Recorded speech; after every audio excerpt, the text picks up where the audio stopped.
বহু ৰাজনীতিকৰ মুখত নিজৰ মাকৰ প্ৰসংগ উচ্চাৰিত হৈছে। আনকি বিৰোধী দলপতি দেৱব্ৰত শইকীয়াৰ মুখতো শেহতীয়াকৈ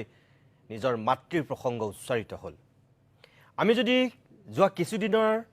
একাংশ ৰাজনীতিকৰ মুখৰ কথা বতৰালৈ মনত পেলাওঁ, বিশেষকৈ মাকৰ কথা কোৱা একাংশ ৰাজনীতিকলৈ যদি মনত পেলাওঁ,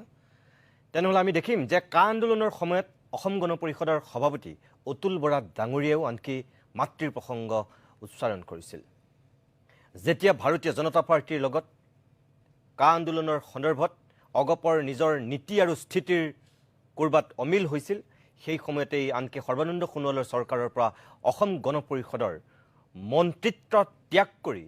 তেওঁলোকে এক প্ৰকাৰ নজিৰ সৃষ্টি কৰিছিল আৰু সেই সময়ত অতুল বৰাৰ মুখত মাকৰ কথা উচ্চাৰিত হৈছিল। আৰু তাৰপিছত কেইবাগৰাকীও ৰাজনীতিকৰ মুখত শেহতীয়াকৈ আমি মাতৃৰ প্ৰসংগ শুনিবলৈ পাইছোঁ। নেতাৰ এই পাভলুটি নিজৰ মাতৃৰ প্ৰসংগ ৰাজনীতিলৈ টানি অনাৰ কথা, এই সকলোবিলাক আজিৰ অভিমতত আমি আলোকপাত কৰিম। এই নেতাসকলৰ বক্তব্যৰ কিয়দাংশ আপোনালোকক দেখুৱাব বিচাৰোঁ, যিসকলে পাহৰিছে এবাৰ চাওক। আৰু বিশেষকৈ নেতাসকলেও যদি নিজৰ মুখৰ বক্তব্য পাহৰিছে, তেনেহ'লে তেওঁলোককো এবাৰ এই মুহূৰ্তত আমি মনত পেলাই দিব বিচাৰোঁ। প্ৰথমতে মই দেখুৱাব বিচাৰোঁ অসম গণ পৰিষদৰ সভাপতি অতুল বৰা ডাঙৰীয়াৰ এটা বিশেষ মন্তব্য। তেওঁ প্ৰথমে কোৱা মন্তব্যটো নহয়, মই পিছৰ মন্তব্যটোৱে দেখুৱাম। মই প্ৰথমে বুলি আপোনালোকক এইকাৰণেই কৈছোঁ, যেতিয়া অসম গণ পৰিষদে সৰ্বানন্দ সোণোৱালৰ মন্ত্ৰীসভাৰ পৰা মন্ত্ৰী পদ ত্যাগ কৰি ওলাই আহিছিল, তাৰ আগে আগে অতুল বৰাই কৈছিল নিজৰ মাতৃৰ কথা, যে মোৰ মায়ে কৈছে জাতি ঊৰ্ধত, মন্ত্ৰিত্ব ঊৰ্ধত নহয়, গতিকে মই মন্ত্ৰিত্ব ত্যাগ কৰাৰ সিদ্ধান্ত ল'লোঁ, তেনেকৈ কৈছিল। আৰু যেতিয়া ত্যাগ কৰিছিল, দিল্লীত গৈ যিখিনি কথা কৈছিল তাৰ কিয়দাংশ এই মুহূৰ্তত দেখুৱাই লৈছোঁ। অতুল বৰা চকুম দি এই মাতৃৰ ফটোখনৰ তলত থিয় হৈ এপাক মই সুধিবলৈ ক'ব বিচাৰিছোঁ, তেখেতৰ মাতৃক যদি সোধে মাতৃৰ ফটোৰ ওচৰত থিয় হৈ, মই ভাবোঁ যে তেওঁৰ মাতৃয়ে সেয়াকে উত্তৰ দিব। আৰু মায়ে কালি যেতিয়াই ৰিজিগনেশ্যন দিছোঁ তেতিয়াই মোক ফোন কৰিছে, তেওঁ সোণাৰীলৈ গৈছিলে, মোক ফোন কৰি কৈছে খুব ভাল কাম কৰিলে। সেয়া আছিল অতুল বৰাৰ বক্তব্যৰ কিয়দাংশ। ৰিজাইন দিয়াৰ পিছত মাকে ভাল কৰিলি বুলি ফোন কৰিছিল সোণাৰীলৈ যোৱা মাতৃগৰাকীয়ে। আৰু তাৰ আগতো মাকে কৈছিল যে মন্ত্ৰিত্ব আচল কথা নহয়, জাতি ঊৰ্ধত। সেইকাৰণে তেওঁ মাকৰ কথা শুনি তেতিয়া মন্ত্ৰিত্ব ত্যাগ কৰিছিল। ২ নম্বৰ, ৰূপজ্যোতি কুৰ্মী। ৰূপজ্যোতি কুৰ্মীয়ে এটা সময়ত বহুত কিবা কিবি কৈছিল, তাৰ ভিতৰত কিয়দাংশ চাওক কি কৈছিল। কংগ্ৰেছ দল মোৰ কাৰণে মা, আৰু এই মা এই মুহূৰ্তত অসুখত ভুগি আছে, জ্বৰ, চৰ্দি, কাহ, কঁকালৰ বিষ। এতিয়া মোৰ মাক এই বিপদত এৰি মই গুচি যোৱাটো আঁতৰি, মানে ক'ৰবাত মাক এৰি থৈ পেলাই নিথৰুৱা হিচাপে, এইটোতো যিসকলৰ একদম নিৰ্লজ্জ, যিসকল একেবাৰে মানে চৰিত্ৰহীন, তেওঁলোকেহে মাক এৰি থৈ যাব। এতিয়া কংগ্ৰেছ দল বিপদ। কংগ্ৰেছ দলৰ কাৰণে আজি মই ৰঙালতা গাড়ীত ঘূৰিলো, কংগ্ৰেছ দলৰ কাৰণে আজি মোৰ চিনাকি হ'ল, কংগ্ৰেছ দলৰ কাৰণে আজি মান সন্মান এটা পালো, ৰাইজৰ সেৱা কৰিব পাৰিলো, কাৰোবাক আঁচনি দিব পাৰিলো, হাঁহি পেলাই চেল্ফি ফটো তুলিব পাৰিলো কংগ্ৰেছ দলৰ কাৰণে। আজি সেই কংগ্ৰেছ দলক এই মুহূৰ্তত বিপদত এৰি থৈ যোৱাবোৰ নিৰ্লজ্জ নহয়, চৰিত্ৰহীন নহয়, কি হ'ব? ৰূপজ্যোতি কুৰ্মীয়ে আৰু বহুখিনি কথা কৈছিল, নিৰ্লজ্জ নহয়, চৰিত্ৰহীন নহয়, আৰু কি হ'ব, আৰু কিবা কিবি ঢেৰ কৈছিল। মই গোটেইখিনি দেখুওৱাৰ প্ৰয়োজন বোধ কৰা নাই। মাকৰ কথা কৈছে। এইবাৰ কমলেশ্বৰী পুৰকাষ্ঠ, সৌ সিদিনাখনলৈকে কংগ্ৰেছৰ বিধায়ক, আজিও কংগ্ৰেছতে আছে, কিন্তু লগত নাই, কাষত নাই, মুখ্যমন্ত্ৰীৰ কাষত আছে। তেওঁ কি কৈছে চাওক। মই আগতে কৈছোঁ, এতিয়াই কৈছোঁ, আৰু জীৱনৰ শেষ দিনলৈ মই কংগ্ৰেছ কৰিম। এইটো কাৰণে কৰিম যে যিটো পাৰ্টিয়ে আমাক ৰিকগনিশ্যন দিলে, যিটো পাৰ্টিয়ে 3-3 মোক MLA বনালে, আজি যিমান পৰিচয় পাইছোঁ এইটো পাৰ্টিৰ কাৰণে পাইছোঁ। আৰু এইটো কাৰণে এইটো পাৰ্টি মোৰ মান নিচিনা, মই এটা হেৰি আছে। এইটো কাৰণে মই ভাবোঁ যে মই জীৱনৰ শেষ দিনলৈ কংগ্ৰেছ কৰিম। ৰূপজ্যোতি কুৰ্মী যিদিনাখন কংগ্ৰেছ এৰি বিজেপিলৈ গৈছিল, তেতিয়া এই কমলেশ্বৰী পুৰকাষ্ঠই ৰূপজ্যোতিৰ সন্দৰ্ভত কথা ক'বলৈ গৈ এই কথাখিনি কৈছিল, জীৱনৰ শেষ দিনটোলৈকে তেওঁ কংগ্ৰেছ কৰিব, কাৰণ কংগ্ৰেছ তেওঁৰ কাৰণে মাতৃস্বৰূপ, মাৰ দৰে, আৰু বহুত কিবা কিবি কৈছিল। গোটেইখিনি শুনাৰ দৰকাৰ নাই। এইবাৰ চাওক দেৱব্ৰত শইকীয়া, আজিৰ বিৰোধী দলপতি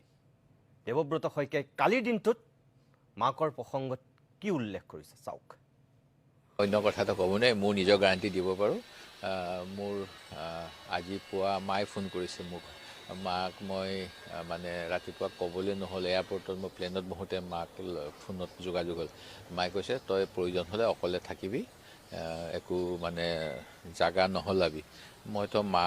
কথা শুনিবই লাগিব সেয়া আছিল দেৱব্ৰত শইকীয়া এগৰাকী ভদ্ৰ ৰাজনীতিক অসমৰ ৰাজনীতিকসকলৰ ভিতৰত মোৰ ক'বলগীয়া একো নাই কিন্তু তথাপিও মাকৰ প্ৰসংগ কিয় ক'বলগীয়া হ'ল কিয় উচ্চাৰিত ক'বলগীয়া হ'ল নিজৰ ওপৰত আত্মবিশ্বাস নাই নেকি মানুহে বিশ্বাস আৰু আস্থাত তেতিয়াহে ল'ব নেকি যেতিয়া মাকক টানি আনিব মাকৰ কথা ক'ব কাৰণ আটাইতকৈ মানুহে মাককেই ভাল পায় মাকেই পৃথিৱী আৰু সেইকাৰণেই চাগে বাচিবৰ কাৰণে আস্থা আৰু বিশ্বাস জিনিবৰ কাৰণে এটা সময়ত মাককে আহিলা হিচাপে লয় নেকি মই প্ৰথমতে মীৰা বৰঠাকুৰ বাইদেউ মই আপোনাৰ কাষলৈকে আহিছোঁ আজিৰ দিনটোত সংবাদমেল সম্বোধন কৰি আপুনিও কিছু কথা কৈছে আপোনাৰ কথাই আপোনাক অকণমান দেখুৱাই লওঁ তাৰপিছত আপোনাক মই সুধিবলগীয়াটো সুধিম মই আজি আপোনালোকক প্ৰেছৰ আগত কৈছোঁ সৰ্বশান্ত হৈ গ'লেও মীৰা বৰঠাকুৰ কেতিয়াও বিজেপিলৈ পুনৰগমন নকৰে আজি মই প্ৰকাশ্যে আপোনালোকৰ আগত এই কথাটো মই আজি জাহিৰ কৰিলোঁ যে সৰ্বশান্তও যদি হৈ যাওঁ মানসিক বিকাৰগ্ৰস্ত নোহোৱা পৰ্যন্ত অইন নেতাই কি কয় মই নাজানো মই আপোনালোকৰ জৰিয়তে আজি এই কথাটো ৰাইজৰ মানুহলৈ লৈ গৈছোঁ যি দুষ্ট চক্ৰ ভৰিৰ তলৰ মাটি হেৰুৱা বুলি ভয় খোৱা ব্যক্তিয়ে এই ফটোখনক ভাইৰেল কৰিছে তাক মই গৰিহণা নহয় নিন্দা দিছোঁ আৰু মই কৈছোঁ যে মানসিকভাৱে বিকাৰগ্ৰস্ত নোহোৱা পৰ্যন্ত সৰ্বশান্ত হৈ গ'লেও জেলতো যদি সোমাই থাকিবলগীয়া হয় মই হিমন্ত বিশ্ব শৰ্মাৰ বিজেপি চৰকাৰত শৰণাপন্ন যে নকৰোঁ সেইটো ৰাইজৰ জ্ঞাতাৰ্থে মই আজি সংবাদমেলৰ জৰিয়তে প্ৰকাশ কৰিছোঁ হয়তো আপোনাৰ এখন ফটো ভাইৰেল হোৱাৰ পিছত আপুনি সংবাদমেল পাতি এনেধৰণে ক'বলগীয়া হৈছে মানসিক বিকাৰগ্ৰস্ত নোহোৱালৈকে আপুনি নেযাওঁ বুলি কৈছে এটা তাত স্কোপ আছে তাৰমানে মানসিক বিকাৰগ্ৰস্ত হ'লে আপুনি হয়তো গুচি যাব পাগলেতো চব কৰে হয় পাগল হ'লে চব কৰে মই এটা কথা আপোনাক কৈছোঁ বাকী নেতাসকলে জীৱনত ইমান পাইছে ইমান পোৱাৰ পিছতো তেওঁলোকে অকণ খুটি নাতিৰ কাৰণে তেওঁলোকে মাৰ কথা কৈ তেওঁলোকে দল সলাই গুচি গৈছে এতিয়া ৰূপম গোস্বামী ডাঙৰীয়া আছে যেতিয়া বিজেপি কৰিছিলোঁ 5জন এমএলএ আছিলে একোৱেই নাছিলে আমি পইচা খুজি খুজি বিজেপি দলটো কৰিছিলোঁ তেতিয়াও হতাশ হোৱা নাছিলোঁ তেতিয়াও সদায় ফিল্ডতে আছিলোঁ সেইটো কথা ৰূপম গোস্বামী ডাঙৰীয়া যদিও এতিয়া অপজিশ্যনত আছে সেইটো কথা স্বীকাৰ কৰিব লাগিব চৰকাৰ থাকোঁতে বা চৰকাৰ হোৱাৰ আগত হিমন্ত বিশ্ব শৰ্মা ডাঙৰীয়াক বিজেপিলৈ নিয়া 5খন মিটিং মোৰ ঘৰত গোপনীয়ভাৱে হৈছিলে হিমন্ত বিশ্ব শৰ্মাৰ লগত তেতিয়া এটা ভাল সম্পৰ্ক আছিলে কিন্তু আঠুত মূৰ নথওঁ বুলি মেৰুদণ্ড বোকা বেকা নকৰোঁ বুলি চৰকাৰ থাকোঁতে ওলাই আহিছোঁ মোৰ পুৱাৰ কোনো বাসনা নাই মই আপোনাক অনুষ্ঠানৰ জৰিয়তে এটা কথা কৈ দিছোঁ সৰুতে তবলা বজাই 20 টকা 30 টকা 50 টকা পাই পেলাই আজি তাৰিখত গুৱাহাটীত এষ্টাব্লিছ এগৰাকী মহিলা হিচাপে প্ৰতিষ্ঠিত হোৱা মীৰা বৰঠাকুৰ মোক এমএলএ মন্ত্ৰী হৈ পেলাই কাৰোবাৰ আঁঠুৰ তলত মূৰটো থৈ পেলাই টকা পইচা বহুত নালাগে মোৰ এজনী ছোৱালী আৰু যদি মই সেইটো ভাবিলোহেঁতেন হিমন্ত বিশ্ব শৰ্মা ডাঙৰীয়াক বা ফণী শৰ্মাৰ ভৰিত ধৰাহেঁতেন মই আজি তাৰিখত একো নহ'লেও চেয়াৰমেন এটা পাই থাকিলোহেঁতেন সকলোৰে কথাটো একো নহয় মই কোৱা কথাটো তেওঁলোকৰ লগত নিমিলে তেওঁলোকে কোৱা আৰু মোৰ কোৱাৰ কথাৰ মাজত এইকাৰণেই পাৰ্থক্য আছে এতিয়াও আপুনি যদি ৰূপম গোস্বামী ডাঙৰীয়াক অফ কেমেৰা এটা কথা সোধে ভৰিত যদি ধৰিলোহেঁতেন অন্তত মই কিবা এটা পোষ্টত থাকিলোহেঁতেন ভৰিত মই নধৰোঁ সকলো মানুহ একে নহয় কিন্তু আপুনি অবিশ্বাসৰ কথাটো আনাটো যুক্তি আছে কাৰণ সকলোৱে এনেকুৱা আস্ফালন কৰি পেলাই গুচি গৈছে গতিকে মোৰ কথাটো কিমান বিশ্বাসত ল'ব সেইটো ডাউটফুল মানুহে সেইটো বিশ্বাসত ল'ব নে নল'ব কিন্তু মই আপোনাক এটা কথা আপুনি বেয়া নাপাব আপোনাক সন্মান মই আপোনাক সন্মান কৰোঁ কিন্তু আপোনাক মই এইকাৰণেই মাতি আনিছোঁ যে আপুনি সংবাদমেল এনেকুৱা বহুত সংবাদমেল দিলেতো নেতাসকলে তাৰপিছত আমি দেখিছোঁ নহয় কি কৰিছে মই সেইকাৰণে আপোনাক কৈছোঁ যে মই আজি যিখন সংবাদমেল দিছোঁ মই আপোনালোকক কৈছোঁ যদি বিজেপিলৈ ঘূৰি যাওঁ ৰাস্তাত একচুৱেলি এনেকুৱা সংবাদমেল দি ঘূৰি যোৱা মানুহক জোতাৰে চেণ্ডেলে কোবাব লাগে একচুৱেলি মোকো কোবাব মই যদি আজি এইটো কোৱাৰ পিছত বিজেপিলৈ ঘূৰি যাওঁ মোকো ৰাস্তাত ওলাই আহোঁতে একচুৱেলি অপদস্থ কৰাটো ৰাইজৰহে কাম সেইটো মই কৈছোঁ অপদস্থ কৰা কামটোতো মোক যোনে শুনিছে যোনে মোৰ নিউজবিলাক চাইছে অপদস্থ কৰা কামটো তেওঁলোকৰ মই সেইকাৰণে কৈছোঁ আত্মসন্মানক প্ৰাধান্য দিওঁ কাৰণে চৰকাৰ থাকোঁতে ওলাই আহিছোঁ ক'ৰবাত শুনিছে নেকি যে চৰকাৰ থাকোঁতে য'ত হিমন্ত বিশ্ব শৰ্মা ডাঙৰীয়াৰ লগত তেওঁ জইনিঙৰ ডাঙৰ মিটিংবিলাক মোৰ ঘৰত হৈছিলে এইটো মই অন কেমেৰা কৈ আছো দেই য'ত সৰ্বানন্দ সোণোৱাল ডাঙৰীয়াই তেখেতক বাধা প্ৰদান কৰোঁতে ৰাতি সিদ্ধাৰ্থ ভট্টাচাৰ্য ডাঙৰীয়া হিমন্ত বিশ্ব শৰ্মাৰ গোটেই বৈঠক মোৰ ঘৰত হৈছিলে বেলেগে নাজানে মই অন কেমেৰা কৈ আছো হিমন্ত বিশ্ব শৰ্মালৈ পঠাই দিব ক্লিপিংটো তাৰমানে I had a very good relation with that person that time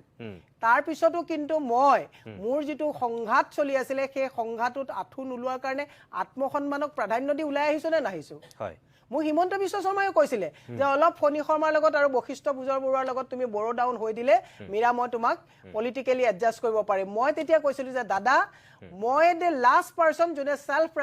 ৰেসপেক্টৰ priority দিওঁ ফণী শৰ্মা আৰু বশিষ্ঠ পূজাৰ বৰুৱাৰ ভৰিত মই মাথা নথওঁ সেই বুলি কৈ মই ওলাই আহিছো গতিকে এই কথাটো সকলোৰে লগত প্ৰযোজ্য নহয় কিন্তু মোৰ যদি ৰাজনৈতিক স্থিতিটো আপুনি চাই সুদীৰ্ঘ সময় বিজেপিত অপজিশন কৰিছো হতাশ হোৱা নাই কংগ্ৰেছত অপজিশনত আহিছো একো দেখি পেলাই অহা নাই মোৰ সেই লাইফষ্টাইলৰ প্ৰেক্টিছটো আছে যে মই ৰাইজৰ হৈ মাত মাতি ভাল পাওঁ অপজিশনটো মই এনজয় কৰিছো মই ইয়াত হতাশগ্ৰস্ত হোৱা নাই মই বিজেপিলৈ নাযাওঁ যদি যাওঁ টকশ্ব' মাৰি যিমান আপুনি ধিক্কাৰ দিয়ে ইয়াত দিব মই সেইদিনাখন আকৌ আহিম ভাল বাৰু ধন্যবাদ মই আপোনাৰ এইখিনি নিজৰ আত্মবিশ্বাস আৰু এইখিনি বক্তব্যৰ কাৰণে আপোনাক ধন্যবাদ জনাইছোঁ